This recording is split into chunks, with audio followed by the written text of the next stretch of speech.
Hello friends, welcome back to the my new video guys and my YouTube channel guys. Today friend we are going to talk about how can we disable vibrate mode setting in our Samsung phone device. Friends, we want to disable your phone vibrate mode setting. So friend, how can you disable it? Today I will show you, I will tell you in this video guys. So before starting video friend, first of all you can subscribe the channel guys, click the bell icon and like the video. So friends, now let's see how can we disable vibrate mode setting. Open your phone setting guys. After on phone setting I scroll it.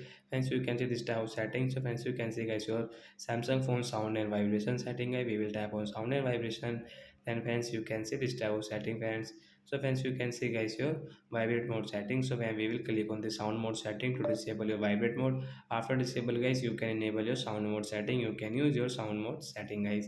So like that guys, we can disable phone vibrate mode setting. So that's it guys, thanks for watching the video. I hope friends have understood how to disable vibrate mode setting. So bye bye friends. Thanks for watching the video guys.